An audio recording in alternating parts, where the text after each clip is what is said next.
My brother saw a ghost as a kid. 20 years later, I realized what he actually saw. I was about 7 years old, my brother about 10. It was well past our bedtime when our mom woke up off the couch to put us to bed. Our dad worked construction out of town back then, so it was often just us three at the house for weeks at a time. Up the stairs and to the immediate right was our parents' bedroom. Going left puts you in the middle of a hallway. Taking another left down that hallway led to my brother's room. The opposite end was my room, which was also across the hall from our upstairs bathroom. At either end of the hallway are window doors we always kept locked and rarely used. The door on my end led to a balcony overlooking our front yard, and the door on my brother's end opened to our back porch. The house kinda leans into a small hill. My brother and mom both had a habit of waking up in the middle of the night to use the bathroom. I only knew this because I was always a light sleeper and they just couldn't help flushing with the door wide open. This night, however, my brother stopped on his way to his room and came back towards the bathroom. I'm gonna try to pee before I go to bed. The past few nights I've been too afraid to walk to the bathroom. I keep seeing a man wearing stripes at the end of the hallway.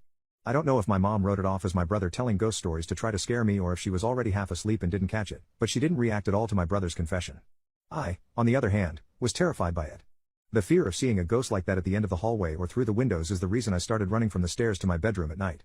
Years later, when I was about 18, my mom and I were having a conversation in her car about a dog we had for a very short time when I was little. We were sharing stories about Max's tendency towards destroying my shoes and other unruly behaviors when my mom blurted out, "Do you remember that time I opened the front door for the cops and Max ran inside to the kitchen and started tearing open that big bag of dog food we had?" This really caught me by surprise, because in all the years I lived in that house we never once called the cops, gun owner family in a quiet, rural WV neighborhood, etc. I asked her what she was talking about and she looked equally surprised as if she had just revealed something by accident. "Oh, that's right. I never told you because you were too young at the time. One night, I woke up hearing noises outside my window and when I looked I saw a man staring into my bedroom."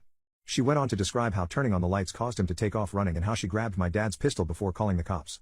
I can't remember all the details I gave them when they showed up. Tall white male, wearing a striped shirt and jeans, short dark hair. Something like that. They said it matched the description of a man they were looking for in the area. It turns out he had escaped from jail on a murder charge.